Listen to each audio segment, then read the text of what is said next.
Alhamdulillahi Rabbil Alameen, sallallahu wa sallam ala nabina Muhammad wa ala alihi wa ashabihi ajma'een. Amma ba'd, we are continuing our study of the chapter or of the book that is entitled Kitabun Nikah, the book of marriage. And within the book of marriage, we have come to Babu Ishratin Nisa, the chapter of how to live with women. Alaykum salam wa rahmatullah. All of this comes within a larger work that is entitled Minhaj al-Salikin wa Tawdih al-Fiqh fi ad-Din, the way of the traveler explaining fiqh in the deen, the way of the traveler explaining law within the religion. So this chapter here, how do you live with a woman? What exactly is the answer to that question? How do we do that? So we entered into this chapter last week, and we took some opening discussion in this chapter. And interestingly enough, we landed on the topic of polygyny. And we were looking to some of the text as it relates to the topic of polygyny. And we took the hadith of the Messenger of Allah sallallahu alaihi wasallam as it states, وَفِي الْحَدِيثِ مِنْ كَانَ لَهُ إِمْرَأَتَانِ فَمَالَ إِلَى إِحْدَاهِمَا جَاءَ يَوْمَ الْقِيَامَةِ وَشِقُّهُ مَائِلٌ. That there has come within prophetic tradition, whoever has two women, whoever has two wives, and he is more inclined to one of them than the other, then he will come on the day of resurrection and his shoulders will be slanted.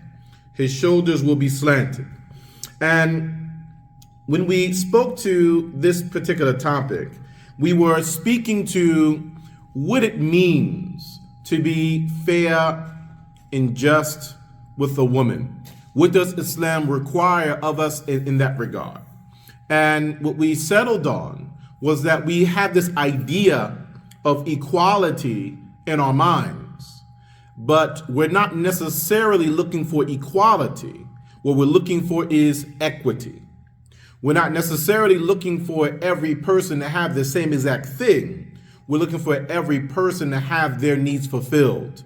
Those are two quite different things that we discussed the details of previously. But since we're on this topic, we would like to take a moment to discuss the division of time. Because from the things that a man is meant to be fair and just in, when people decide to be in a polygynous scenario, that the man has to be just with his time. And this is also something that does require cooperation from our women, right? From our women. We're asking for the book name, Minhaj al-Salikin wa Tawdih al-Fiqh fi ad-Din, the way of the traveler explaining fiqh within the deen. So, it is true that polygyny is the right of the husband. That's true. It's not the right of the wife to control or dictate whether a man marries a woman or not. That's his right. However, that doesn't necessarily mean that the woman has to do it. She can opt out if she so chooses. Yes, it's better to keep the marriage together. Yes, it's better to be patient. Yes, it's better to find solution and all of that. But there's no force here, right? We're not forcing her to remain within a marriage that she doesn't want to be in. We're stating that because reality, polygyny is the right of the husband. If he chooses to marry, if he's able and he chooses to, he can do that. Polygyny does not operate optimally. It does not operate well without the cooperation of the women who are present and involved in that scenario. It just doesn't work well. Now, we're not saying that our sisters have to be best friends necessarily, But there are going to be things that come up that can make things a lot more fluid for all parties involved if there's just some consideration and some cooperation on some level, and some communication on some level. So if it is placed all on the man, because we do have sisters that say, well, you chose to marry her, that's your relationship, I don't got nothing to do with that. That's you. So you put it all on the man to work everything out, right? That sword cuts both ways, right? That sword cuts both ways. So, it could be something simple because life happens. There's some type of medical emergency, big or small, and you have to step out of the house to take care of that. As a husband, it's your family. If it's an emergency, you got to be present, right? And this may happen on the time of another woman, right? On time of the other wife, right? And now this wife is upset because now her time is being taken for this other wife that's there, right? Okay, she's got the medical emergency today. Tomorrow it might be you. Wouldn't you want her to cooperate and allow the husband to go and take care of that, right? So that cuts both ways. That's a small example. It can get a lot greasier than that though, right? So when we're speaking to division of time, within our faith practice, there is no set schedule that has to be. It is only that the man has to be fair and just in the division of time, whatever that is. If a person is 1 day here, 1 day there, no problem. 2 days here, 3 days there, right? Whatever it is, just make sure it's balanced. 2 days here, 2 days there, 3 days there, 3 days there, a week here, a week there. Or you might split the week up, right? Where you got 7 days in a week, right? So you might split it up, 3 days here, 3 days there. The man is stressed out. I need a day for myself. I ain't with nobody today, right? Friday is my day. Y'all do what y'all want, right? Maybe. Or maybe you split that day in half, whatever it is, okay? Now, understand though, that this is more focused, what we're calling the day of a woman or the time of a woman is more so focused on the downtime of the man than it is focused on the more active time of the man, of the husband. And typically for most people, the downtime for the man is going to be at night. This is why you hear women talking about, well, it's my night, right? Because that's the downtime of the man. Now, the daytime, even though it's her day and it's her night, the man is active. He's out and about and he's earning and he's at the masjid and he may be with some friends or whatever, the kids, whatever he has to take care of, right? Side point, the kids are not included inside of division of time.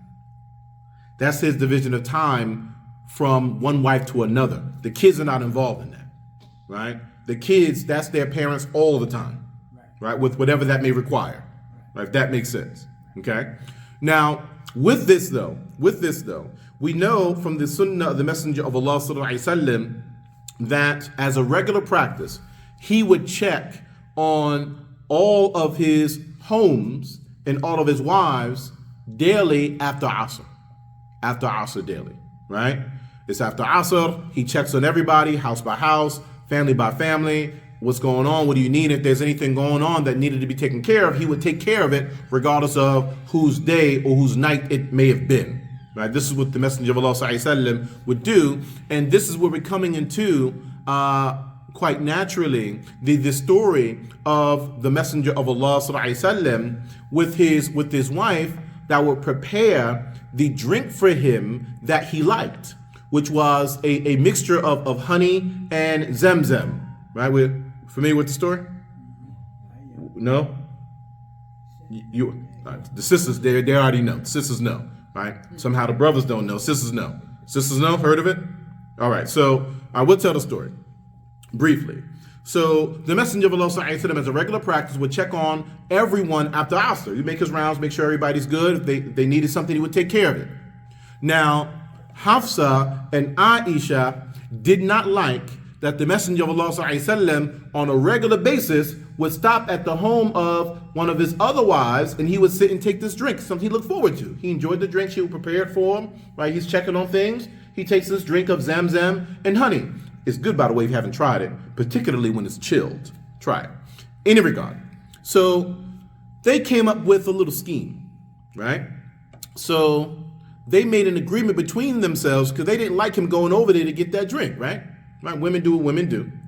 So they said, well, what we'll do is when he comes to your house and you know that he was just over there, tell him that his breath stinks.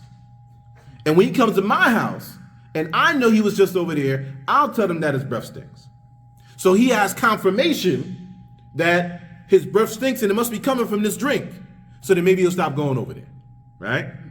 So they did that. They played the game. And it worked. And the Prophet ﷺ said that I'm going to prohibit myself from taking this drink at that time, right? Then Allah Tabaraka wa Ta'ala reveals, Ya ayyuhan nabi, lima tuharrimu ma halallahu lak. O Prophet, why are you making haram for yourself that which Allah made halal for you, seeking the good pleasure of your wives?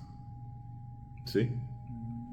So then he prohibited it from himself, and then Allah prohibited what he prohibited on himself. Right? Right? This is your right, and you're doing your duty, right? Check on everybody, make sure everybody's good. Again, that sword, it cuts both ways. Maybe one person doesn't like it that the husband is checking on this person, but you sure would like it if he checked on you, right? That kind of works across the board there, right? So when we're speaking to division of time, we also should understand something. Now, this may be a little sensitive, so we're going to ask your permission if we can say it, right? Can we talk real? We can talk real, it's okay? All right. Now, real life. Now, the question is, can a husband be intimate with his wife on a day that's not his day? That's the question. Yes, yes? Yes. That answer came from pure desire. Said yes. All right. So then, if a husband is intimate with his wife on a day that's not her day, how is he being fair to the other wife? You just balance it with the other wife. Now you got all the answers. Now check it out. All right. So if a husband chooses to be intimate with his wife on a day that's not her day, then you're actually right? You're batting 1,000 a day. Then he should do something similar with the other wife on a day that's not her day, right? Which shows us it's not this hard line where I'm over here, I don't even know you right now because I'm over here. No, you're in communication and you're checking up, and if you need to stop by, you stop by, and you're living your life, right? Maybe somebody needs to run to the store or something, you take them on a run to the store, whatever it is, right? But again, the women cooperate with that. It works a whole lot easier when the women cooperate, right? Because when the women don't cooperate, it still doesn't negate the fact that the husband is still responsible for the entire of his family, right? So now he has to figure out how he's going to navigate the entire of his family and navigate around your feelings or the frame that you have created for your relationship at the same time. So you've created this frame. The husband still has responsibility outside of your frame, ma'am, right? So he has to now work around your frame and still maintain his responsibility to his family. And now because he has to work around your frame and your feelings, you may or may not know that he's still carrying out his responsibilities when we could have just cooperated and communicated, right? Does that sound crazy? No. Right? Communication is the key. Right. Well, until emotions get involved, women territorial. Right? That's my man. It's my day. What are you doing over there on my time? Right. That's how. Right. Am I tripping? Right. All right.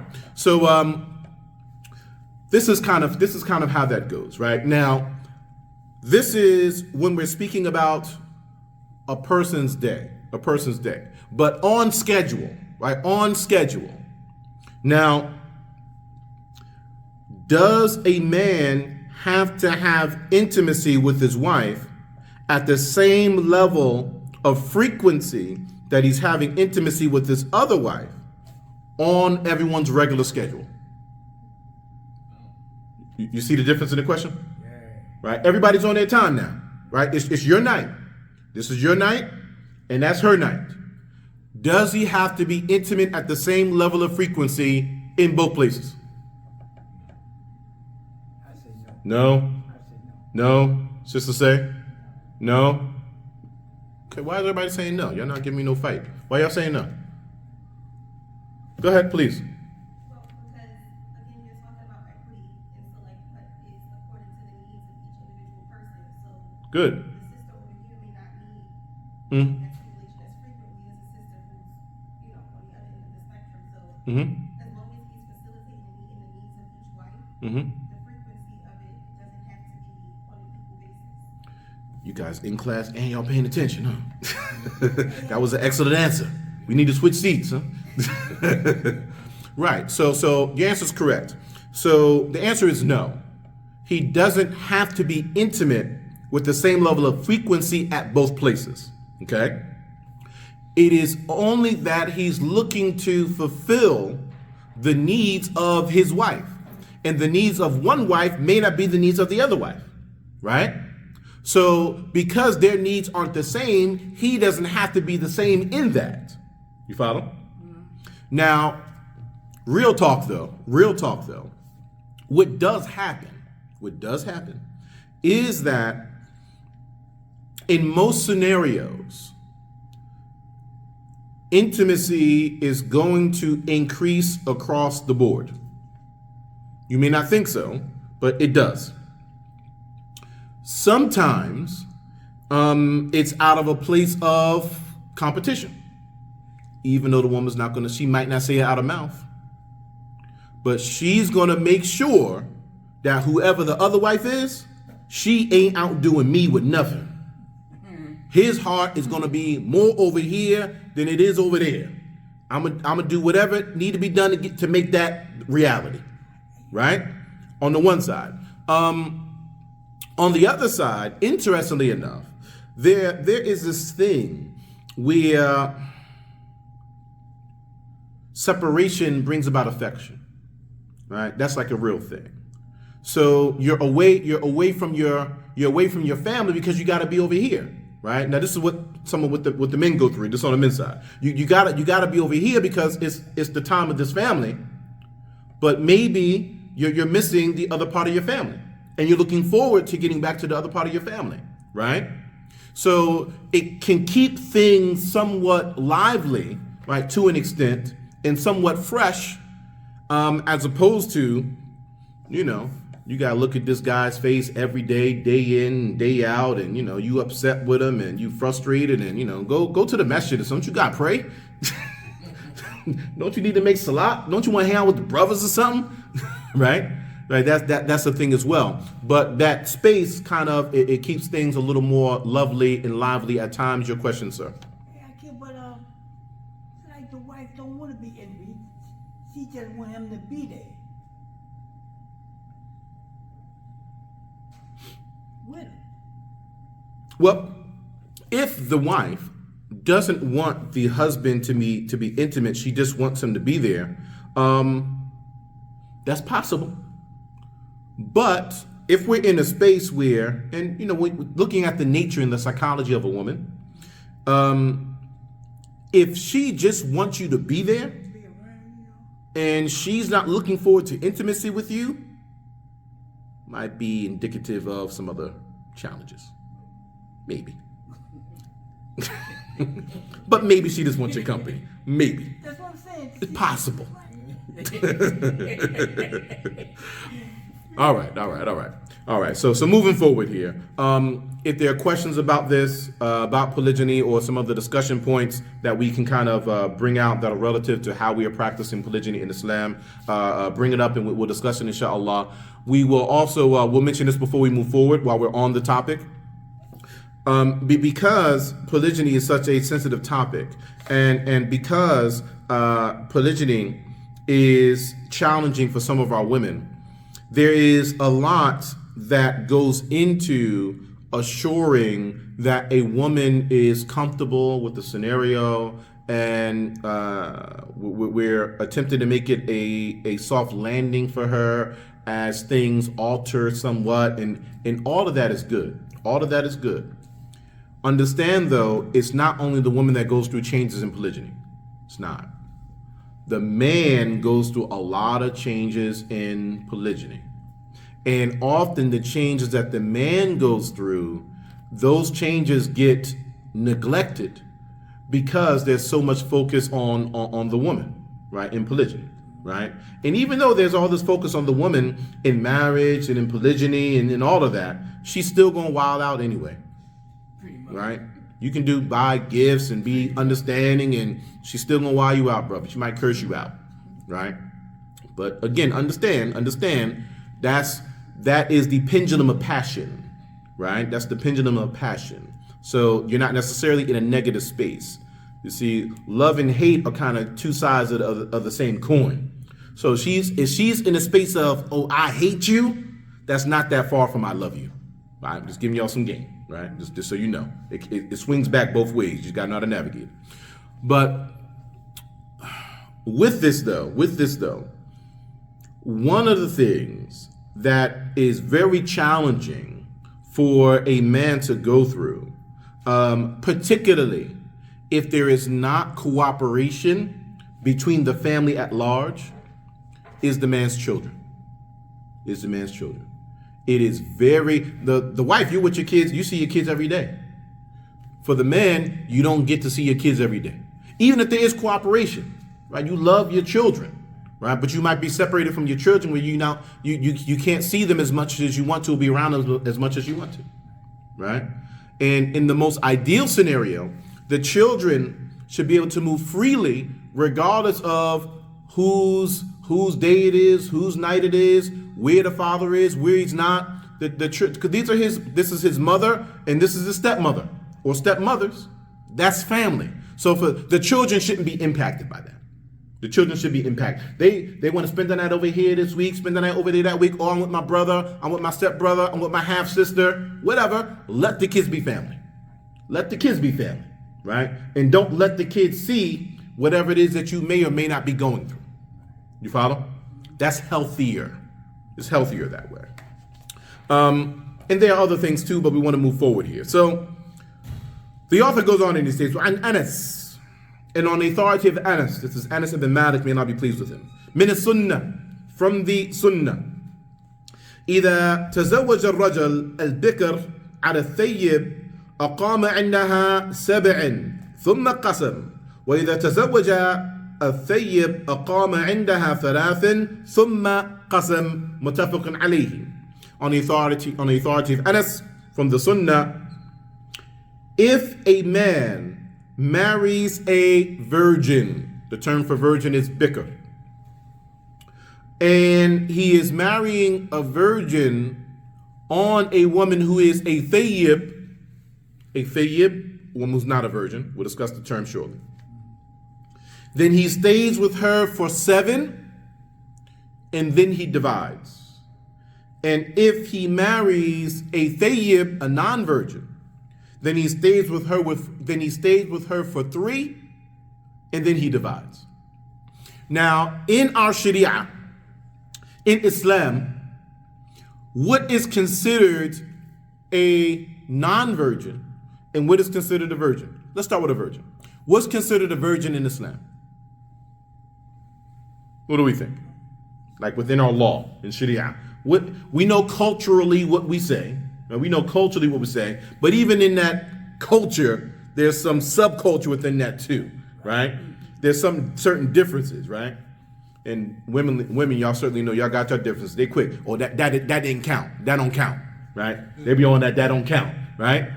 Okay, right? So, all right, that's another discussion. What's considered a virgin in Islam? A woman that hasn't been touched. A woman that hasn't been touched?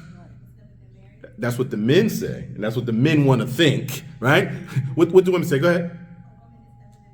A woman that's never been married. Okay, good. Now, those are two quite different things. A woman, yes. A woman that has never been married and a woman that has never been touched, those are two different things. Okay, so now that we know that we have these two, which one do we think it is? You hold your position? A bikr, a virgin in Islam, is a woman that has not been touched. Men, you hold your position? All right, sisters, y'all holding y'all position? See, I told you, they say that didn't count. That don't count. See that? Go ahead. Never been married. But she, Never been married. Right. Right? She's never been married. Now, mind you, we in America, Jack. This is the U.S. of A. Go ahead. Yeah, I know, but you haven't consummated the marriage. Haven't consummated the marriage. Right.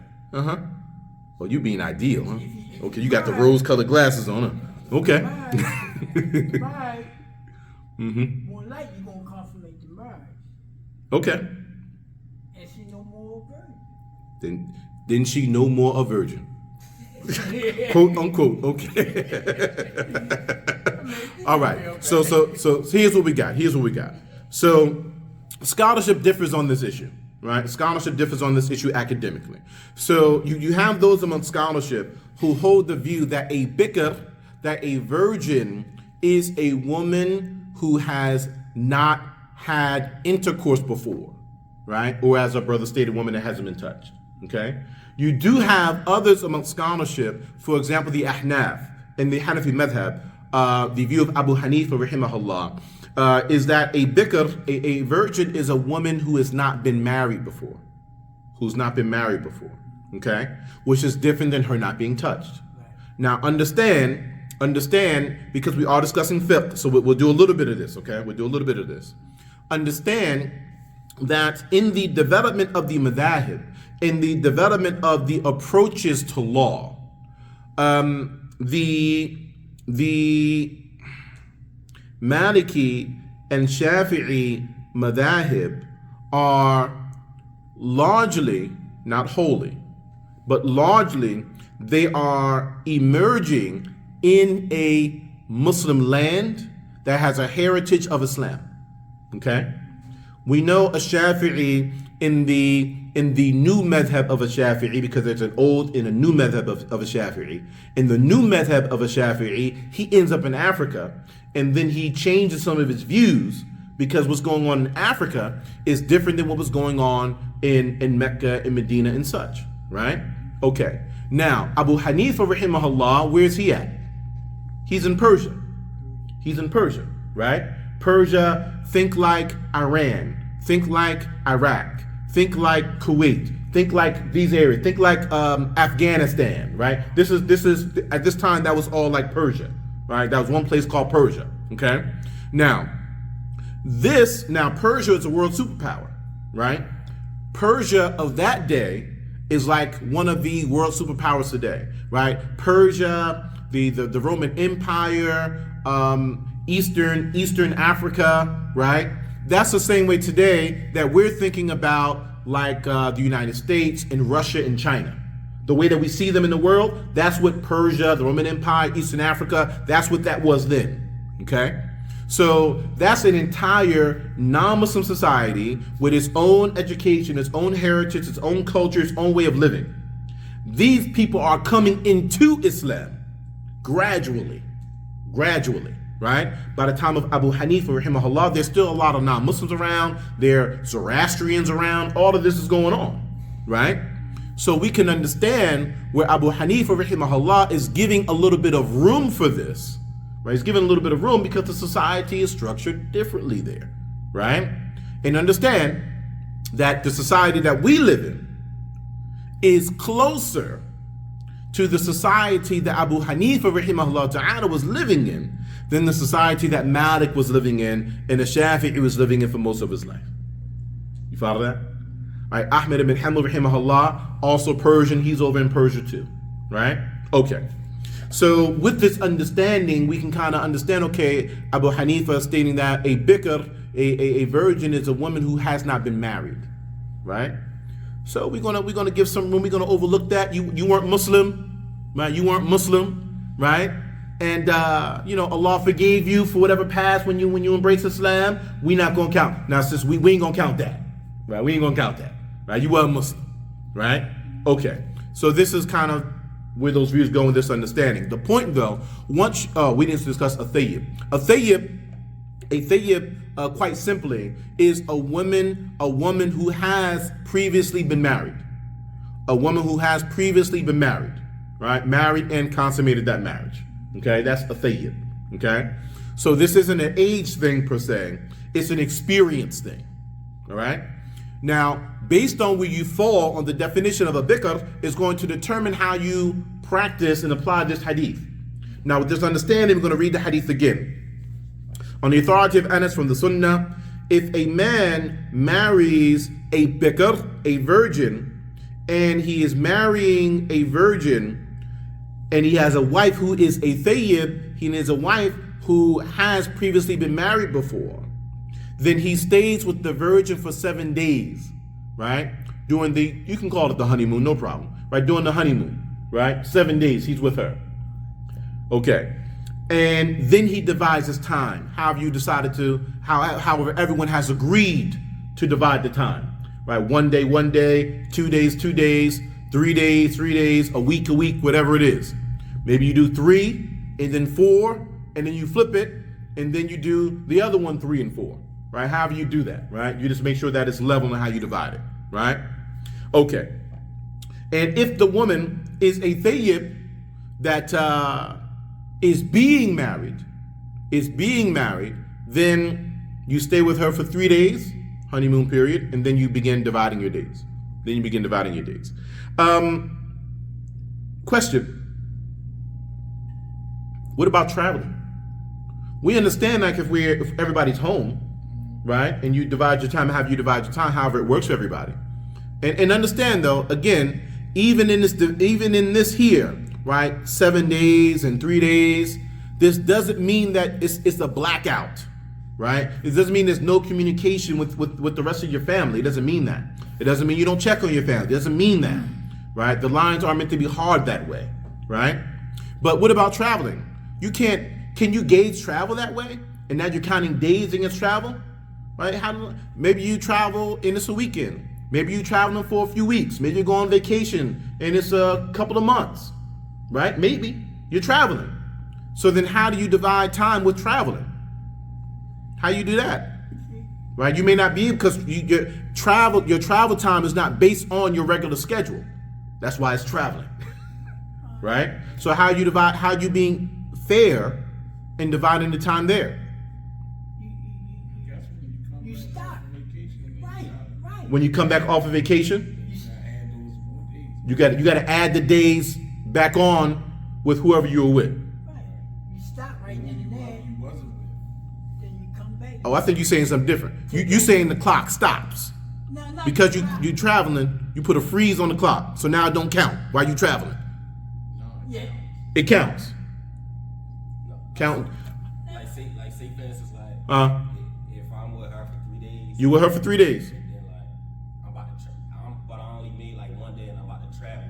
Okay, you only made 1 day. You about to travel. I make them other 2 days and then You'll make those other 2 days up when you get back, 3. Right. And then the next 3 for the, you know what I'm saying? and then get back to the regular schedule. You pick up right. You pick up where you left off at. All right, brothers got a whole lot to say. Sisters done got quiet. What would y'all prefer that the husband does? He's traveling. What do you prefer he does? What do you think he's supposed to do? Here you go. Maybe this trip is a business trip. It's a week. It's 2 weeks. It's business. I got to travel. What's he supposed to do? Take them both with you. So they laughed at that one. They ain't even taking both with you. That's going to require some cooperation. Right. Right? And money. Go ahead. Well, I would think he would have to I guess adjust the time. So say for instance, he took one wife and was gone for 2 weeks. So he would then, I guess, owe the other wife 2 weeks of time. Okay. And then get back into the regular schedule. So that it's a lot.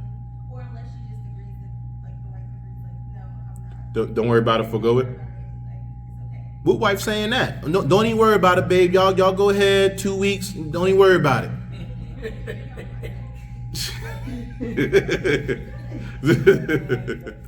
All right. So here's what it is. We'll take this here. I'm gonna let y'all have it. I'm not even gonna do it. I'm gonna let y'all have it. So Aisha, may Allah be pleased with her, she states, كان رسول الله صلى الله عليه وسلم إذا أراد سفرا. The Messenger of Allah صلى الله عليه وسلم, when he intended to travel, he would cast lots, and either one of them that drew out the lot, then that would be the one that he traveled with. Hadith muttafaqun alayhi, hadith agreed upon. Okay? Now, here's how casting lots goes. We don't typically do casting lots, right? Do we know what casting lots is? So let's say you get a series of sticks, right? Something we're familiar with. Let's say it's popsicle sticks. Let's just say, right? So you get popsicle sticks, right? Fine. You get popsicle sticks, and one of the popsicle sticks, you on the bottom tip, you color it red. The other ones have no color on them, right? You hold the sticks. Let them draw. Whoever draws out the one with the red bottom, that's the one that travels, right? It's not on me. You the one that chose, not me, right? Right. This is what he would do. So this is an option. Another potential option is that during travel, you're not looking at travel as the same division of time. It is its own separate division of time. And if it is its own separate division of time, then that means on this travel, I travel with this wife. The next time I travel with that wife, right? So it's based on travel for travel, not necessarily time for time, right? They're already looking, they're already calculating. No, but this one was 3 days and that one was 2 weeks. That don't sound right to me, right? But the point is, again, what we're getting at is, in order for this to truly work, there has to be communication and cooperation. The family has to figure out what is going to work for them, right? That's what we're coming down to, right? As we're reading about marriage and we're reading about rights and things like this, again, right? We have boundaries, we have a frame, but within those boundaries and within that frame, we then figure out what works best for our individual family. What works best for our family may not be what works best for your family. And it doesn't have to be exactly the same. We're not carbon copies of each other, right? The Sunnah, Islam allows us to be who we are. Islam accents, it complements, right, who we are and our life goals and where we're trying to go. Okay. And if a woman forgoes her right of division of time, or her right of provision, or her right of provision of clothing, bi-idhn az-zawj, with the permission of the husband, jaza dhalika, then that is permissible. That is yajuz. That is permissible, meaning mubah. Mubah meaning neutral. It's not good, it's not bad, it just is. It's not a good deed, it's not a bad deed, it just is. It's not wajib, it's not obligatory for it to be the case. No one's on any threat of punishment or sin. It's not mustahab, it's not encouraged, it's not like added blessings. It's not makruh, it's not something that's discouraged, but you're not getting a sin. It's not mahdhur, it's not haram, it's not something that you're bearing a sin for. It's none of that. Mubah, it's neutral. Right? When we say this, we say, oh, that's halal, right? Halal yani, right? Whatever we be saying, right? That means it's permissible. When you say something is halal, or you say something is permissible, in our law, that hukum means that it's neutral. We utilize the term halal often to determine that something is good or something is better. And you can use that language culturally, no problem. But understand, in Sharia and law, halal, mubah, jaiz are synonyms in law, in Sharia. They're synonyms, right? And it means neutral. It means neutral. You're not getting a good deed, and you're not getting a bad deed for it. Okay? So the author is stating here, if a woman forgoes her right, jaza. It is jaiz. It is permissible. Mubah, it's neutral. Okay. Now, he does quite intelligently add here, bi-idhni zawj, with the permission of the husband. Woman, you want to forgo your right? The wife, the sister, you want to forgo your right? No problem. You can forgo your right. Not a problem. With the permission of the husband. Why is he saying that? Right? He's saying that because women got game. Right? So, and maybe you haven't had this experience yet. Right? So I'll just inform you. If you haven't had the experience, brothers, I'm going to give you all the heads up on this one. All right? She's upset with you for whatever reason that she gets upset with you, because they're going to get upset with you anyway, regardless of what you do, how good you do it. At some point, they're going to get upset with something. Right? Pretty much. Something you ain't say it right, wasn't the right tone, wasn't the right cadence. You said it too fast, you said it too slow, whatever it was, right? Okay. You didn't bring flowers this week, you brought flowers last week, whatever it is. In polygyny, I don't want my night. Go over there with that. Right? As a punishment to you. Right? To control the scenario, right? You took that sister to the store on my day? Stay over there then. Right? Sisters do this. Right? Y'all heard of this? Now we acting like, you know. I'm by myself. Okay. Sisters do this. They do this, right? As a means of control, or as a means of punishment, or a means of some get back, right? Whatever it is, right? Because often understand, men, we're logical. We think solution based. We trying to figure it out, right? We're trying to follow just, okay, step 1, step 2, step 3. And we think that's how we're having a conversation with our wife. That's what we think, right? That's not how that works, right? It's more like a ball of yarn, right? So it's one string, right? But it's all wrapped up, and all this other stuff is like interconnected, right?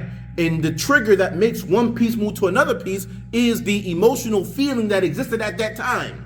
So to us, it don't make sense. But to them, they talking about this, and then they jump over there talking about that based on the feeling that they have about it, and it was a similar feeling, so they're giving you all of that. All right? All right. So when a woman is in a negative space, she wants you to feel whatever it is you made her feel. Okay? And we over here trying to have a logical discussion. It ain't about logic. She trying to get you to feel what she felt when you did what you did. So then based on that, she may do the thing that's going to get a reaction out of you, or going to get you to feel a certain way. And that thing may not be the same thing that you did, but in her mind, it's going to get you to feel how she felt. Or maybe now you understand. Right? Am I lying? Right? So in this space, a woman may say, okay, I give up my night. I'm giving up my night, go over there. Right? But the author is stating, bi-idhni zawj, with the permission of the husband.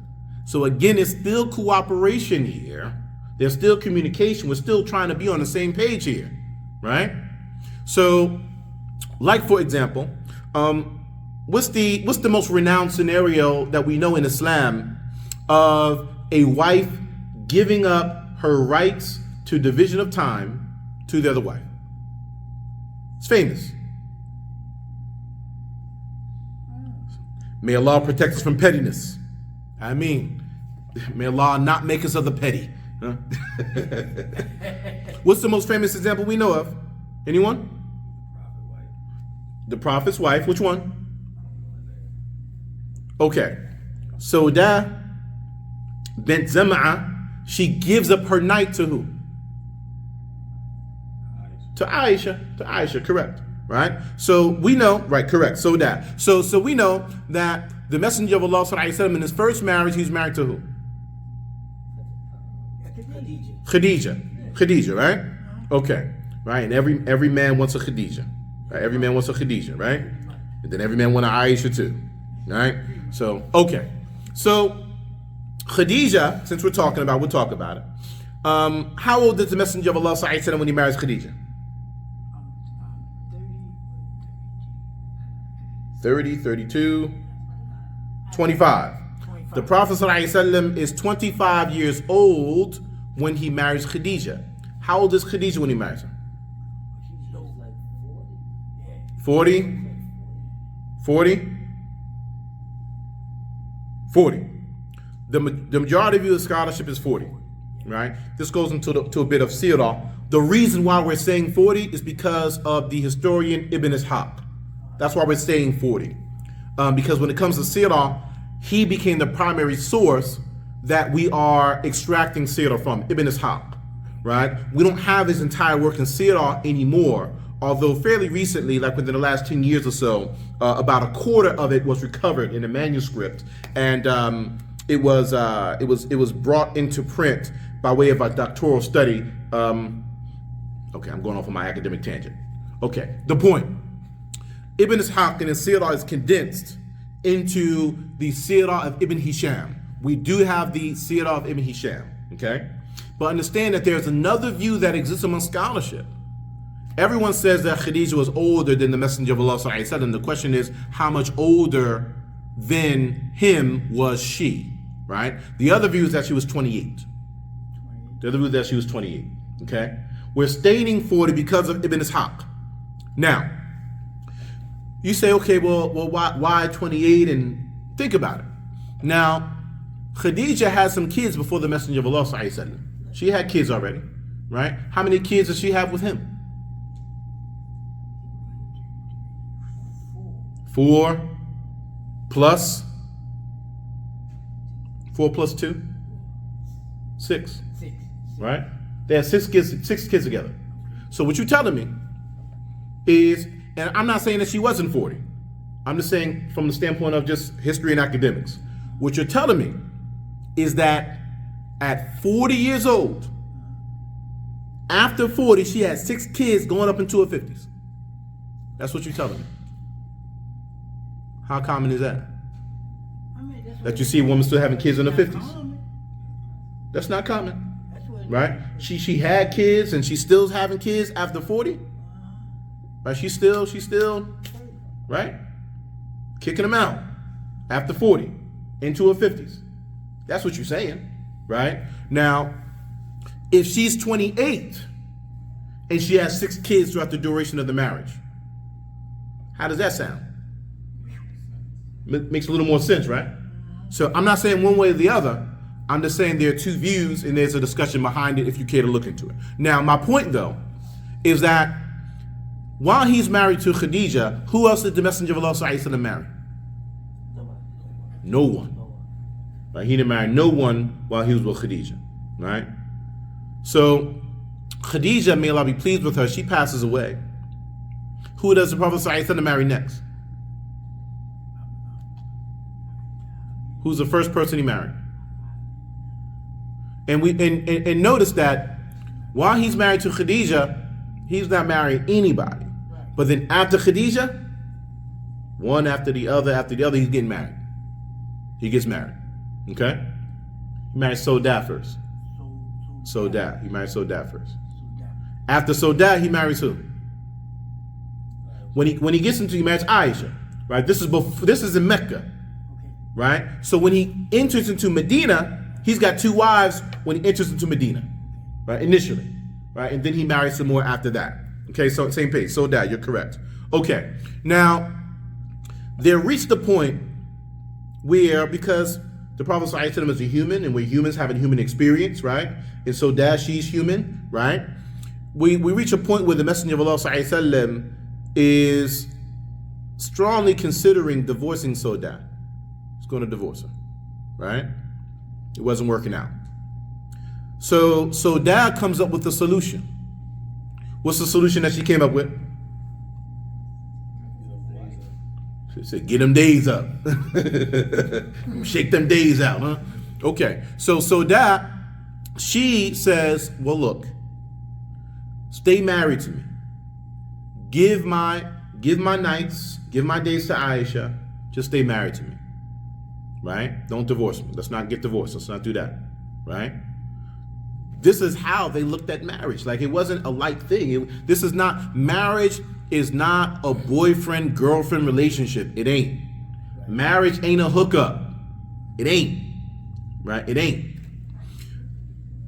Marriage is, we are reiterating the relationship of Adam and Hawa. That's what marriage is. Right? It is a reiteration of the marriage of Adam and Eve in their journey, being on the earth, working together to get back to paradise.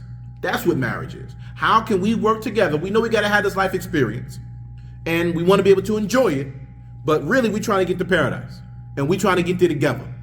Right? That's what it is. That's what marriage in Islam is. So Dad's like, okay, what do we got to do to work this out? Okay, Aisha, okay, you like her? Go be over there. Let's just stay married though. All right? Why would Sawda do that? I kind of gave you the answer, but why would Sawda do that? To try to make the marriage work? That's correct. There's something that we see in this, and it is a consistent theme in the methodology of the Sahaba and the methodology of the companions. We see it consistent throughout all the companions. Their circumstances may be different, but this methodology is the same. This is just a different circumstance. They always have Jannah in the forefront of their vision, always.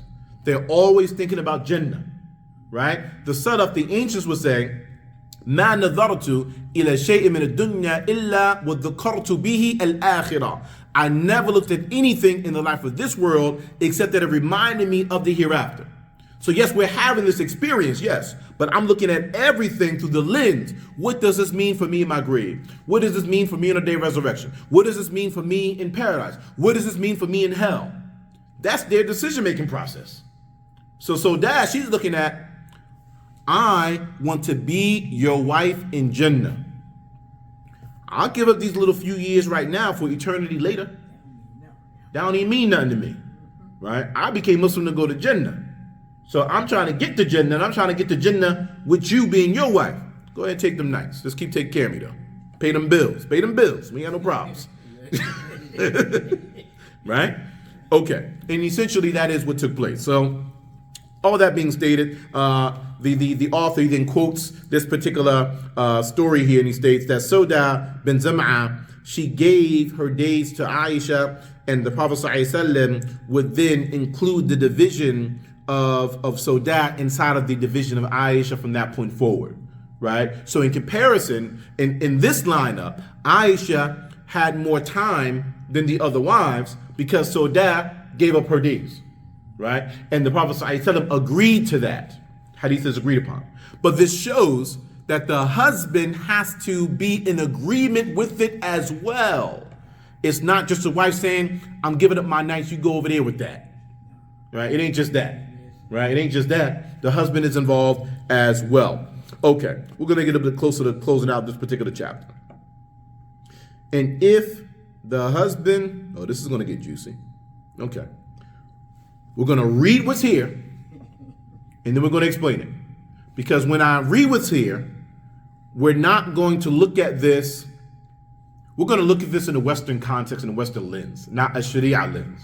But we're going to read what's here, and then we're going to talk about a premise on Sharia, right? But we'll include Western culture too. Because she recognized the benefit of being married to the Messenger of Allah, absolutely 100%. The author states, if he is fearful of nushuz from his wife, and he has significant and multiple evidence of her disobedience, then he is too.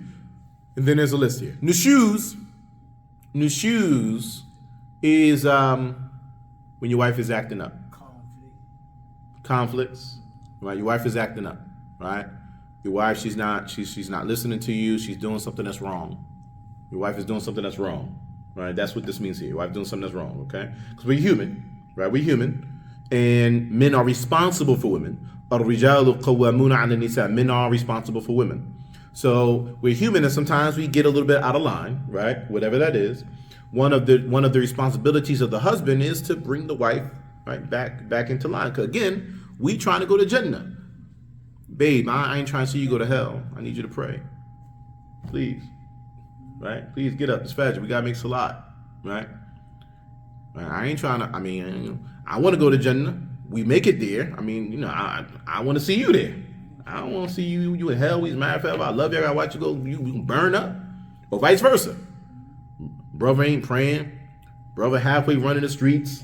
Whatever he doing. Right? Even if it's corporate, it's the same stuff. Right? Corporate brother, right? Got some money, got some businesses, right? So he's got a few more freedom tickets than some other people, right? So he out in the clubs, he out hanging out, whatever he doing. Same stuff, right? Same stuff, right? Don't matter whether you got a suit and tie on, you got your hat to the back with your bandana. It don't matter. It's all sin, right? Baby, I need you to, you need to tighten that up. Are we supposed to be in paradise together? Like, what you doing? Like, we Muslim or we ain't Muslim? Right? You're doing the 50-50, right? No, what y'all say? That's what y'all say. Playing the 50. That's what y'all say. Playing the 50, right? Playing the 50. Playing the 50 on the slam, right? Okay. So we want to get there together. So sometimes the wife can do something that is wrong. What is the husband supposed to do Islamically when the wife does something that's wrong, right? One, it's not necessarily a one-off. When we're looking to some type of consistent, continual behavior that's wrong, right? Now that we understand new shoes, right? The wife is doing something that's wrong. And the wife doing something that is wrong, my brother, it doesn't mean that she's doing something that you don't like. Doesn't necessarily mean that. She's doing something that is wrong, right? You, my brother, are not necessarily the measure on what's right or wrong. Your pleasure is not necessarily the measure on what's right and wrong. Not necessarily, right? Wrong, disobedience to Allah. Wrong, something that's harmful to her, harmful to her soul, harmful to her life, harmful to her future. She's doing something that's wrong, right? A lot of brothers kind of get this part confused. Now, we're not saying that it can't be the pleasure of the man, but that's not primary. Here, what we're talking about, right? Here, what we're talking about. Okay, every man wants his wife to be how he wants her to be. Every man wants that, right? But understand, brother, for the average woman, if you be who you supposed to be, she gonna be who she's supposed to be eventually. Eventually, right? But if you're not being who you're supposed to be, how you expect her to be who you want her to be, right? Naturally, women, sisters are here, y'all can tell me if I'm lying, right? Most women will respect and submit to a man that is being a proper man and being a proper leader and being a good man to her. Most women will get in line. Most women, see, they're shaking their head. I'm not lying, right? This don't mean she ain't gonna test the boundaries now. She will see how far she can go with some stuff, right? That's because she's gonna push the envelope a little bit, but ultimately she's gonna comply. Right? If you being who you supposed to be, right? All right, so understand, she's doing something wrong. We see the distinction now. Okay, it's continuous, happening over and over again. 100% submissive to a great leader and a good man. See, that's all they want. That's all they want. Right? But you want to be over here up in the club still and halfway in the street and whatever you're doing. Anyways, in this instance, he admonishes her. She's continuing to do this wrong thing. He admonishes her. Okay? The text states. And then after admonishing her, she was already continuing to do it anyway. It wasn't one time it got done, he blew his top. It's some type of consistent behavior that's wrong. Right? You sit back, you observe a little bit. Let me check. Let me understand what's happening. Am I understanding what's happening right? Right? Why is she doing it? Does she need something? Something we can do? Right? Okay, fine. It's still happening. You haven't said nothing yet. Okay. Now you come back, you admonish her. Right? Hey, babe, I kind of realize that, you know, you're kind of doing this, like what's going on with that? Right? Maybe you kind of want to do it this way. I'm gonna need you to stop. I'm gonna need you to stop doing this. I'm gonna need you to start doing that. Right? However that conversation goes for you, whatever's the norm for y'all in y'all relationship, that don't work. She's continuing to do the same thing that's wrong. Well, then he separates the bed. He separates the bed. We'll read what's here, then we'll talk about it. She continues to do what's wrong after he separates the bed. Then he strikes her with a non-bruising strike. Now, before we said this, we said you were going to understand it through a Western lens. We saw your face. We need to look at this in the lens of the Sharia. Okay, so we already spoke about the front. She's doing something wrong. She's continuing upon that. You admonish her about it. She still continues. You separate the bed. What does that mean? You don't sleep in the bed. You don't sleep in the bed with her. You sleep in another room. Possible. What this actually means is you, as a husband, withhold intimacy from her. Okay? You withhold intimacy from her. And this is supposed to mean something, because our Lord states, وَلَهُنَّ مِثْلُ الَّذِي عَلَيْهِنَّ بِالْمَعْرُوفِ, and they have the same rights for them that are over them in that which is good. So just like a husband has a right to intimacy, the right has a right to intimacy too. It's not just you, brother, and you getting your rocks off. No, it's her. It's her too. You're supposed to satisfy her. And whatever that means for the two of you, make it happen, brother. Right? Don't do the slam, bam, thank you, man, roll over, you go to sleep. Don't do that. Right? Don't do that. So, this means you withhold intimacy from her. Now, in order for this to mean something, you having intimacy with her has to mean something. But if you having intimacy with her doesn't mean anything, it ain't having no effect. That means, brother, you supposed to been on your job. You supposed to been on you taking care of that. You supposed to been on your job, brother. Right? So if you on your job, how you supposed to be on your job, and then you withhold intimacy, she gonna think about that. Yeah. She gonna think about that. Yeah. Y'all can still tell me I'm making it up. She gonna think about that. No, right? But now some women, right, on the far belligerent side, right, you withhold intimacy from them. And brother, you on your job, right? You doing your due. You know what you're doing, and you do it the way she like it, right? Okay. Now, before we get to this, on an occasion, the wives of the Messenger of Allah sallallahu alaihi wasallam, they were doing something that he wasn't pleased with, right? They were all involved with the Jews. He was going to divorce all of them. Forget all of y'all. Right? And just so you know, like polygyny get like that, right? Forget all of y'all, I'm gonna be by myself. I don't need none of that. Right? You get like that, right? Y'all go ahead. You know what I'm saying? I can, whatever it is you think you're doing, I can take care of that too. No problem. I'm cool, right? You get like that. Fine. So then he said that he was gonna boycott his wives for a month. Right? For a month. Okay? And he did so. He had a separate house. Right? He had a separate house. And on this occasion, he slept in a separate house. He had another property. Right? And everybody was good. He made sure everybody was good and all of that. But I'm over here. Y'all do what y'all doing, right? And he was doing this so that he wouldn't divorce him. Right? But then he got all the way down to the 29th day. He called off the boycott. Right? He called it off, right? So then the Sahaba said to him, "O Messenger of Allah, you said a month, 29 days." The Prophet said, "Well, a month can be 29 or 30 days."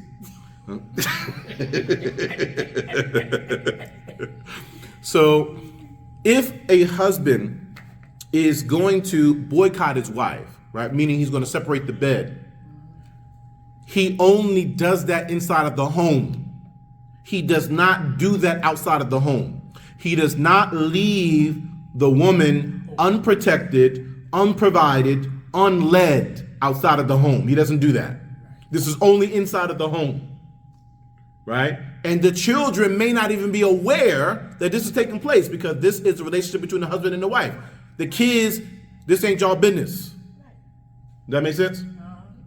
Okay. But now she still continues. She is able to withstand all of that even. Right? You on your job, brother. You do your thing with her. And she's still holding on to this thing that she's doing that's wrong. Then you strike her with the strike that is non-bruising. That part. What's that mean? Strike her with the striking that is non-bruising. So that just means you can just you know what I mean? Is that what they're saying? No, it's Because that's the Western understanding, right? Yeah. Right? It's Western understanding, right? Open hand, huh? That way. Come back. That way, right? That's how in the West, right? Am I making it up? No. Right? And this is how non-Muslims think Islam is, and they try to find something wrong with Islam. This is one of their entry points. This right here. So what does it mean? Sisters, what y'all think it means? Go ahead. Get her attention. Now you do that. That'll get her attention. Hit it with some kind of stick. Now, boxer, come that way with it, huh? Come that way, huh? Not like that, huh? Western, could you get a stick or something to strike the Oh, now do the man and then do the uncontrollable one. Do that one, huh? Shake him, right? Shake him, right? What does it mean? What does it mean, right? I think you tap their hand or something like that. Tap their hand. I thought you strike. Go ahead. What does it mean? As light as a feather. That's what you want. No. Okay, as light as a feather. As light as a feather, sister. Go ahead. I also heard that this is light as a misway, but a feather is my understanding as well. But it's Light as a miswag, but you want it to be the feather too. You want the feather. You want the feather. Okay. Now it does mean the strike. It does mean a miswag, siwak, right? The wooden toothbrush, right? The small branch of a tree, right? Small branch of a tree, right? And it's a tree that the wood is such. We've seen the miswak before. You use the miswak? Everybody use, sisters, y'all use the miswak before? Y'all use the miswak too? Right? Y'all familiar with the miswak? Right? Okay, it's a tree. I know it exists in the East. I don't know if they exist in the West or not. I don't know. But I know it exists in the East, right? And just so you know, that ones that you buy in the clear pack, that's like vacuum shrinked and all of that, right? That thing dried out. That ain't the real thing. Right? You get the real one is spicy. Right? The real one is spicy. So y'all ain't never tasted spicy ones. Y'all got the old ones, right? Y'all got the dried up ones. All right, right. Fresh is fresh, right? But in any regard, you can either cut the tip of it a little bit, or you can chew the bark off of it, right? And then it mixes with your saliva, and you lightly begin to kind of bite down on it different ways, and it'll become like a brush that you brush your teeth with. Sunnah of the Messenger of Allah Sallallahu Alaihi Wasallam, he would constantly be cleaning his teeth. The first thing the Messenger of Allah Sallallahu Alaihi Wasallam would do when he would wake up, clean his teeth with the miswak. Before the salah, clean his mouth out with the miswak. Before he went to bed, he would clean his mouth out with the miswak, right? He would even go back and brush his tongue and go back so far, he would go, right? That type of a thing, right? This is why this brings some context, right, to when Aisha and Hafsa kept telling the Messenger of Allah Sallallahu Alaihi Wasallam his breath stink, right? Like, I'm brushing my teeth 4, 5, 6, 7 days, so 7 times a day, talking about not me. Not me, right? So anyways, the point, striking with the miswak, right? If you strike with the miswak, what's that going to feel like? Little sting, 'cause it got spices in it. Little sting, right? Little sting type of thing, right? We're getting that from the statement of Ibn Abbas. That's the statement of Ibn Abbas. May Allah be pleased with him and his father. And he's explaining the verse on Surah An-Nisa. Right, the same verse. Ar-rijalu qawwamuna 'ala an-nisa. Same verse. Men are responsible for women. Keep reading down. It's going to discuss everything that we just said right now. Right? Ibn Abbas explains the strike that is non-bruising to be striking with a miswak, and the meaning here is not pain. Right? Because if you have a miswak and you tap somebody with a miswak, right? If you do that to yourself, what does that feel like? Don't feel like nothing. Don't feel like nothing, right? That type of a thing. It is a thing to bring your attention. It is a thing to break your emotion, not a thing to break your skin, right? What you doing? Come on, get it together. Like, you know what I'm saying? We committed that we're gonna do what we can do to get the paradise together. And you know, you out here, you doing this, like, let's come on. That type of thing, right? That type of thing. It is not meant to be painful. It's not meant to be painful. The meaning is, my dear brother, your Mac game is so strong, right? You have such a bond with this woman, and you would never do anything to bring any pain to her at all, that it is completely out of character for you, that if you tapped her the wrong way, she'd start crying. Because she knows she done something. Because you got game like that. That's a whole different perspective. You see, yeah. Right. This is how you're supposed to be with your wife. You're supposed to be like, you know, you're supposed to have her like that. Right? You put in all the work necessary that, as far as she's concerned, you are the best man. It ain't nothing after you. Ain't no better than you. Ain't nobody that can come in. Ain't no none of that. And matter of fact, if you can pull her, you can have her, because she knows she ain't never gonna get this again, regardless of who she take after me. You supposed to be like that with her, my dear brother. Right? If you in that space, babe, what you? That's what's supposed to happen. Right? You just tapped it. That's it. So it's all the pre-work. It's the pre-work. It's husband credit. You know, it's husband credit. That's the thing. Husband credit. You done built up your husband credit that much. You make a withdrawal on your husband credit, it's an issue. That's what this means, right? To strike them in a non-bruising way, right? Strike them lightly. This is what it means. Nothing to do with pain, nothing to do with breaking the skin. You ain't choking her out, because you ain't got no control, right? You can't control her with your words. You can't influence her. You got to, right? You got to do all that. That's all. Come on. Come on. Let her know something ain't right. Right. You ain't got to do all of that. And that's not from Islam. Go ahead. I know I'm late. I'm just shooting from the hip. Go ahead. Shoot from the hip. Go ahead. That husband credit ain't gonna get you a second wife, though. He said the husband credit ain't gonna get you a second wife. Well, I'll share this. And we did do the whole polygyny talk. Most women, you give them the option in conversation, they're gonna say, I don't want polygyny. Right? They might even say, I'm not gonna be in polygyny. They might even say, you marry somebody else, I'm divorcing you. Right? I mean, we hear this before, right?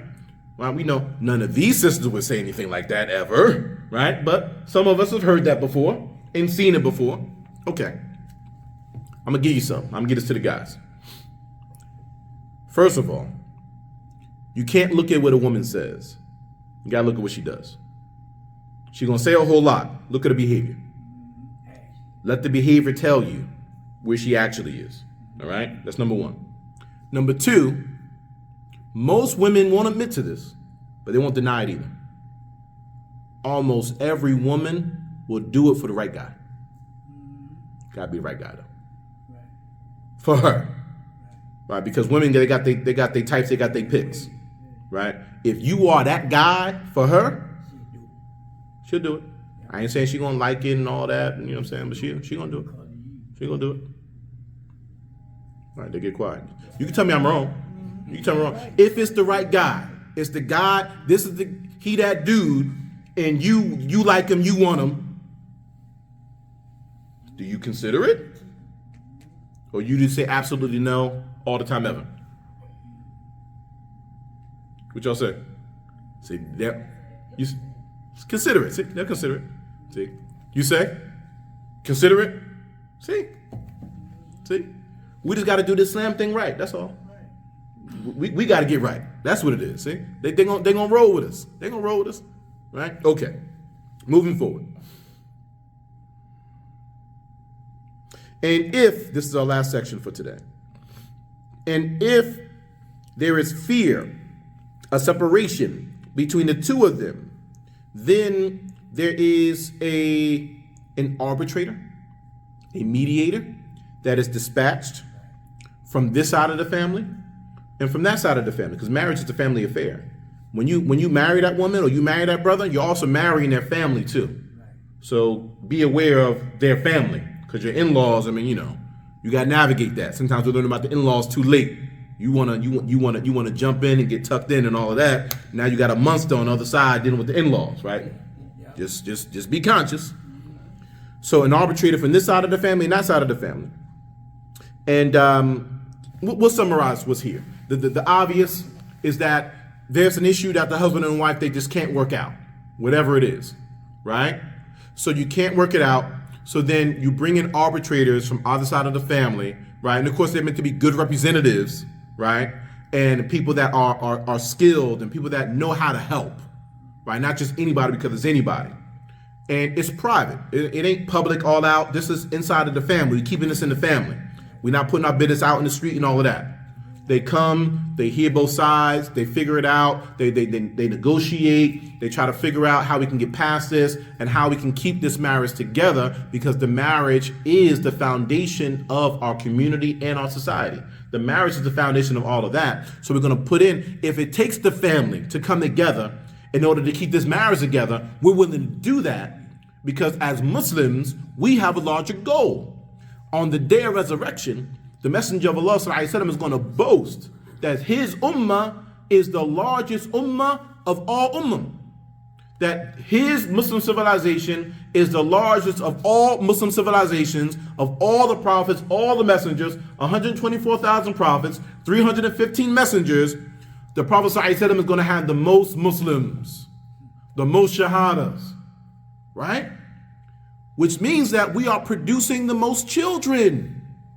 How are you producing children if you ain't getting married? How are you producing children if that sister, she's single for 5, 10, 15, 20 years, right? Well, you booed up and you happy. Oh, forget that sister. That's my man, right? How do we get there? This is what that looks like, right? This is what that looks like, right? We have things that kind of go on in society, and there are many things that go on in society that come as a result of unhealthy relationships and broken families. There are a lot of ills that come out of that, right? Go look in a prison.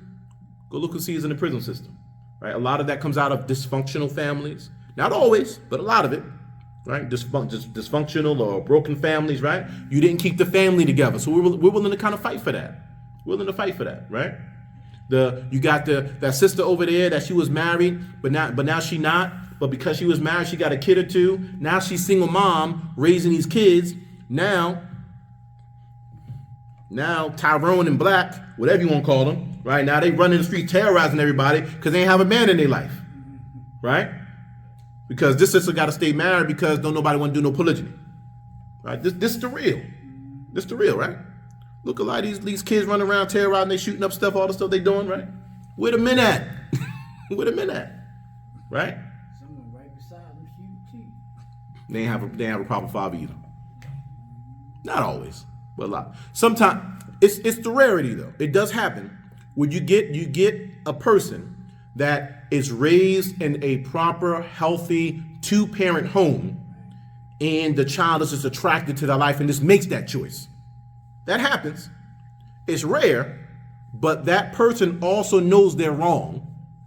And that person also knows what this other side of life looks like. And that person knows they can come back over here and live right when they want to.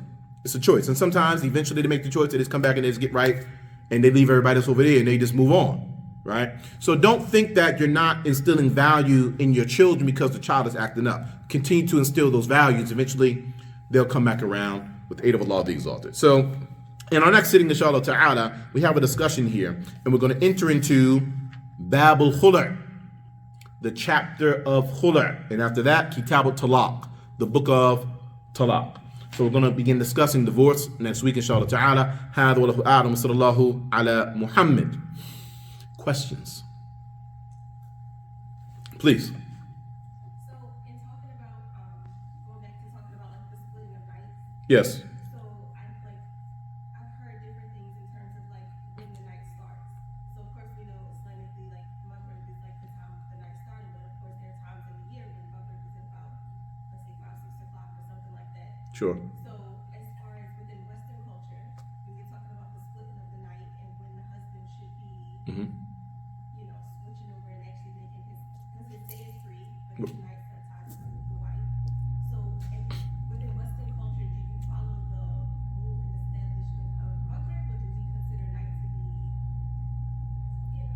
Yeah. dark outside? Okay, so our sister's asking, when we're speaking to polygyny and we have the division of nights, when does the night start in consideration of Western culture? We know in Islam, the night starts at Maghrib. But at certain times of the year, Maghrib is at different times, right? Maghrib might be at 4:48, and Maghrib might be at 8:01, right? That's a range. So when exactly is the night starting? Okay, so the first thing to consider here is that we're not bound. This is open to what works for us, right? It doesn't have to be a hard time, or it can be a hard time. It's what works for you. It doesn't have to be one thing for every single family, right? So if you're saying that, listen, I understand that you're working and you're commuting, you might stop at the masjid to go pray or whatever that is. So I'm expecting to see you here by 6:30. Before 6:30, you're doing what you're doing, but around 6:30, within reason, right? I'm not clocking you. Oh, it's 6:31, but 6:30. Listen, we're gonna switch this over, right? Okay, no problem, babe. I think I can do that. Done. Right? It's whatever you all agree to. It doesn't have to be a hard line. And I'll give you an example of why maybe it shouldn't be a hard line where it's a carbon copy across every single relationship. In a different lifetime, in a different place, not here, with the couple that nobody knows. And even if you didn't know, you're not going to know when I tell you this. So we're going to give you an example. There was a brother who had a long-term relationship that turned into a long-term marriage. They both became Muslim.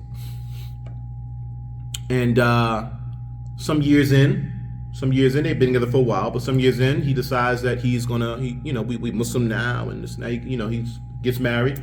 Right? He gets married to a sister that happened to have been born Muslim. And first wife couldn't really hack it.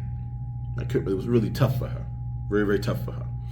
And everybody tried to be as understanding as possible and support the sister in that, because it's a shift. It's a definite shift, no doubt. Now the funny thing is, sometimes you see couples and you don't say nothing, but if it worked for them, it worked for them, right? On the outside, you don't see how it worked, but somehow it worked, right? So this brother happened to be on the shorter side for a guy, and his sister happened to be on the big and tall side for a sister. Right? She was kind of strong, right? So this brother, and they were doing the Maghrib thing, since you mentioned Maghrib. They were doing the Maghrib thing, right? This sister expected the brother to report to the household before he prayed Maghrib and then go pray Maghrib. And if he didn't, it was a problem, right? Like this was before the time of having the adhan in your phone and all that, right? You remember those? Y'all might remember this. Y'all grew up Muslim, right? Some of y'all remember those? It was like a gold and green adhan clock that used to go off and all of that, right? Sound kind of squeaky, right? It was back during that time, right? So we're talking 20 years ago or something, right?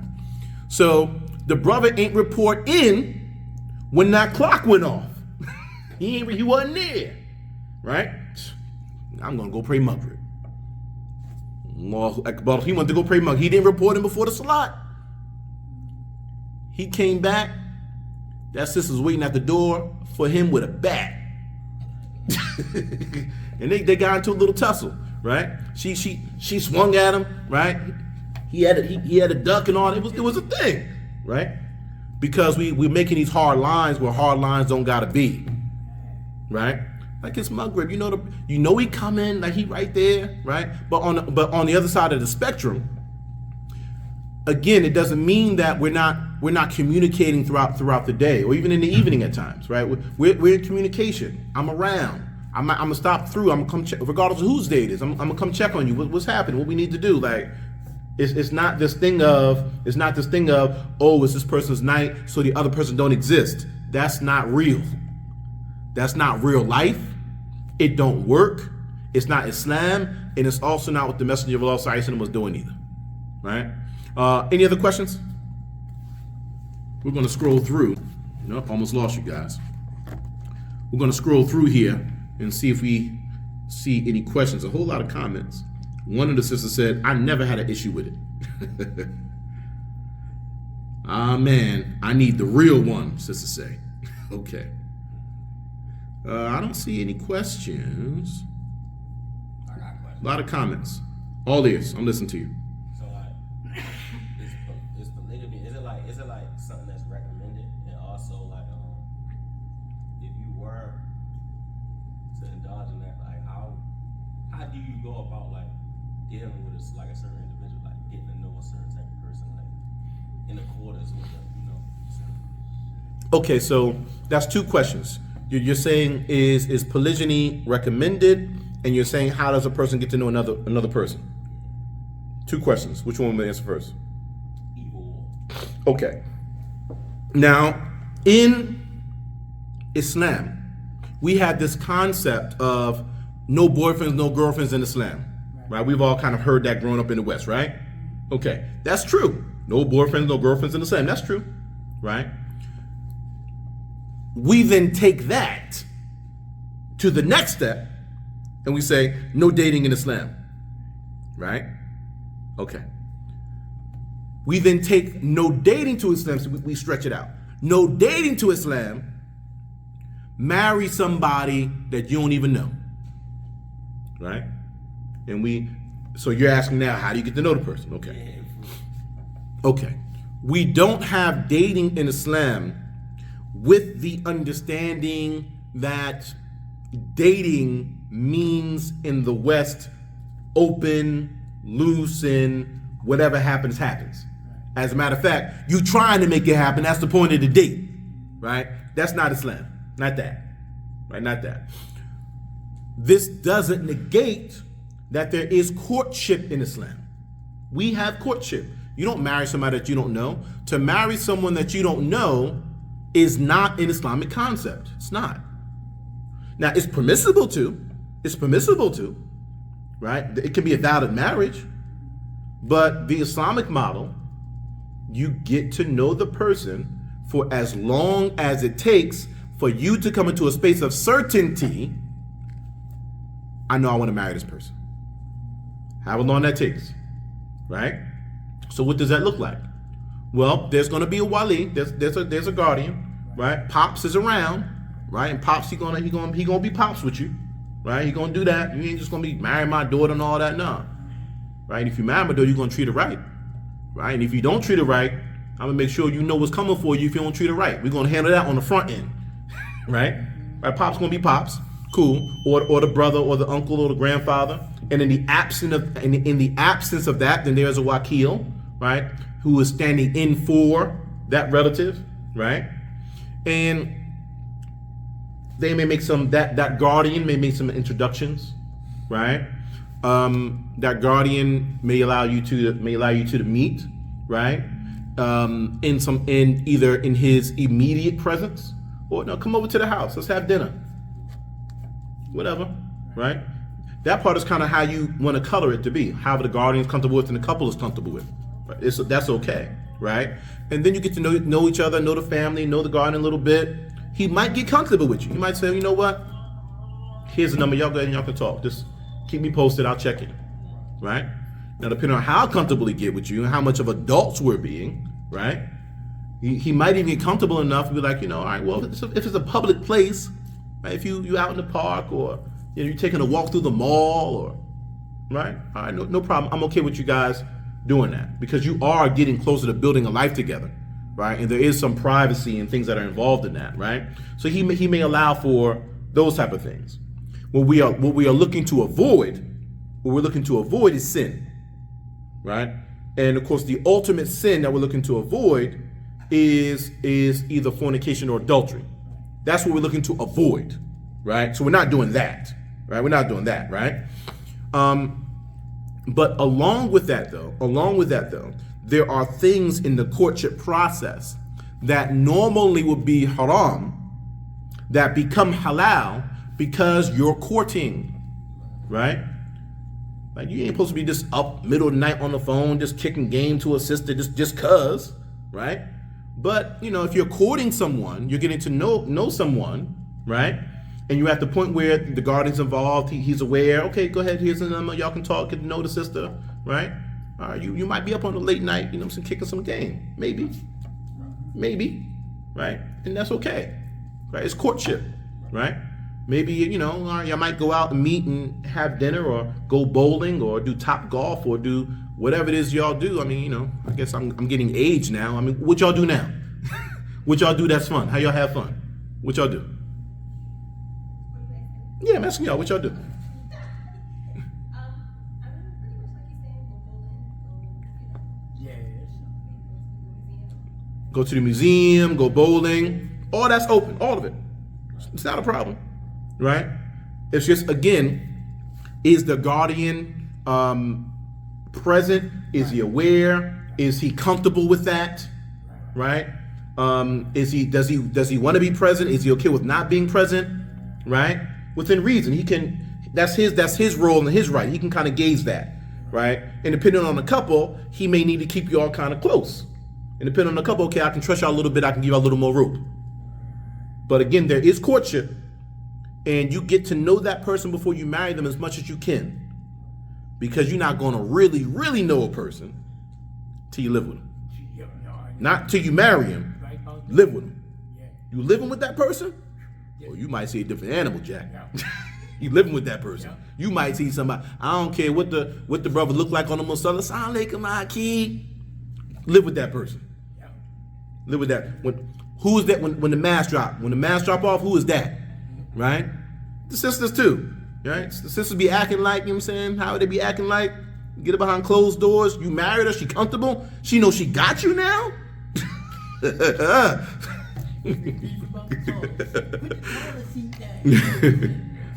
All right. We have some questions here. What about the division of privacy, since we are on the topic? Should the husband be discussing his wives with his other wives? Absolutely not. Absolutely not. No. Your relationship is your relationship. So relationship here is the relationship here, and relationship there is the relationship there. There shouldn't be a whole lot of crossover in that regard, right? Now, there may be something that is not as sensitive that a person might discuss. I'm trying to think of what it could be, but I don't know. It could be something concerning one of the kids or something like that, right? Something's happening concerning the kids, and how is give me a kid name. What you guys gonna name your kids? Give me a kid name. Bilal. Oh, how's Bilal doing over there? How's he doing in school? Okay, no problem. But here's an error. Here's an error that men make in polygyny. Going into polygyny and then attempting to maintain polygyny, where a man is venting his problems in his marriage with his current wife, with the wife that he's going to marry. No, don't do that. Don't do that, right? That is putting everyone in a potentially harmful situation if the man does that. Don't do it, right? Because one, you're making your marriage insecure. You're not protecting your household and the privacy of your own household. For two, you're giving the sister all the ammunition she needs. You're giving her the script. Whether that's her or not, she's gonna do everything that you just said you want to see, just long enough to get you. Right? Just long enough to get you. Or when she want to get something out of you, she'll revert back to that person again. Right? Don't do it. Don't do that. Okay, how does a sister interested in polygyny go about getting introduced to the brother without overstepping boundaries, as he is a married man? Well, we got a community, right? We're Muslims, right? I think everybody kind of knows somebody, right? Everybody's within reach within a person or two or three, right? So if you're not in a situation where you can mention something to the brother yourself directly, right? Then you can identify somebody who knows that brother, right? The friend of that brother, the co-worker of that brother, right? The sister that's married to the friend of that brother. You can, women know, y'all know. It ain't no man that's around that a sister is interested in, except that she already got a monitor on him. She got the monitor. Y'all do it well. It's a phone number, it's an email, it's social media, you got his Instagram, you got something you monitoring, right? You paying attention to somebody next to him, right? So use one of them avenues, you can get the message through to him, right? In a way that's respectful. And that has a lot to do with what you're actually saying, right? When you communicate that interest. But that's something that can be done. There's no problem necessarily, with somebody expressing interest. We're supposed to be people that we're striving to get married, right? And it's gonna, and people are striving to get married. A brother may mention his interest in a sister, How the brothers, brothers ain't got no game. They ain't got no game. Sister, you married, sister? Who your wali, sister? Right? Ain't that what they say? Right? They ain't got no game, right? So whatever. Right, but sisters, y'all can do some of the same stuff. Y'all got better game than the men do. Y'all can figure it out. This is a longer question here. Okay, how can I teach my son Islam from a non-Muslim family? I have a 2-year-old. I have not gone to the masjid yet. I'm scared of him running around and losing focus. Okay, all right, well, if you have a young child, this one I was going to say maybe we need to discuss this offline, but if you have a young child, the Messenger of Allah ﷺ allowed for children in the masjid. He allowed for that. He allowed for children to be around the Muslims when they're praying. He allowed for children to be around the Muslims when there are events going on. The Prophet ﷺ made an allowance for that, right? Even on an occasion, he's giving a khutbah. He's giving the khutbah, and his grandchild is present. He got off the minbar, acknowledged the child, held the child, and then got back on the minbar, kept giving the khutbah, right? On an occasion, you got Hassan and Hussein, like they little toddlers at the time. He making salah, he going to sujood. Oh, he a horsey now. They get on his back, they riding the horsey. He stayed in sujood until they were done. The whole congregation stayed in sujood too, until Hassan and Hussein was done playing on his back, playing horsey. Right? So I'm saying that just to say it's going to be a little bit louder at times. Things are going to get banged, maybe a little bit broken at times. But if this is the next generation that's coming up, we have to make them comfortable with being in the masjid. We have to. Because if we keep them away all the time, when they become of age, they're not going to want to be around the masjid no more. Right? They're going to be out. They ain't never been at the masjid because you're keeping them away because you worried about them being a distraction or whatever it is. So I would just say, to identify a community that understands what we just said, and bring your kid. Bring your kid. Right? Bring your kid. Okay, the last couple of comments here. No, when going into polygyny, men will tell the current wife the new wife's whole bio. Meanwhile, the second wife knows nothing about the current wives. That happens too. So here's the deal. We're not saying, brothers, that you're not supposed to use tact. You're not supposed to use wisdom. You're not supposed to say things at the proper place and time and do things in a certain way. We're not saying that. What we are saying is, don't be scared of your wife. You can't be in polygyny if you're scared of your wife, bro. It ain't gonna happen, right? Ain't gonna happen. And I'll take that a step further, right? Now, all right, we spoke to the system. I'm gonna tell the brother, this the real, right? This is the real, all right? You might think I'm crazy. I'm about to tell you the real. I'm not saying it's gonna be this way, but with the Western woman, you are not entering into polygyny unless you are willing to risk losing your wife. If you ain't there, don't do it. More than likely, she's not gonna go. But your mentality going in gotta be, I understand that she might leave if I do this. If your mentality ain't that, don't do it. If you scared of your wife, don't do it. Brother, stop being scared. Why you scared of your wife, bro? It's your wife. Why you scared? Right? But that's what it be. Brothers be scared. Brothers be scared. She might get upset. Right? She may go through some changes. And then eventually she'll settle. And she's Muslim. She's a practicing Muslim. She believes in Allah. She believes in the last day. She understands the larger dynamic of marriage. You a good guy. You a good guy to her. Right? You doing what you're supposed to be doing and all of that. Right? Don't be a shook one. All right. He says, no, if you are new to Islam or the community in general, communication then if you're new to Islam or the community in general, so saying when you are new, you may not know the brother, or his connects, but you would like to get to know him.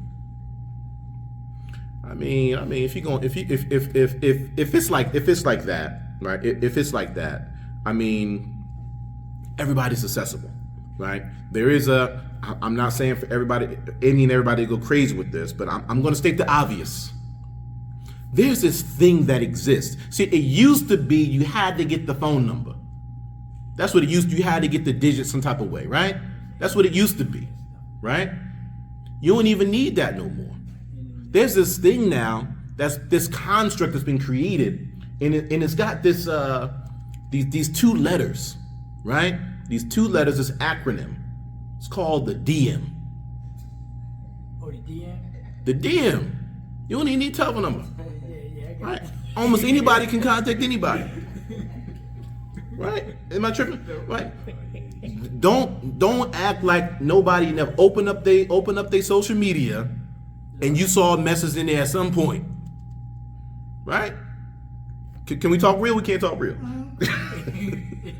So I think that there's a way for you to connect with this particular person that you may be interested in, whether you have a direct affiliation with that person or not. You can reach out to that person, or you can find somebody who is close to that person and get a message to that person that you are interested in that person, and then things can progress from there. Barakallahu feekum. Assalamu alaikum. So, Sheikh, let's talk a little about this courtship. So you saying that the permissibility is in like up to the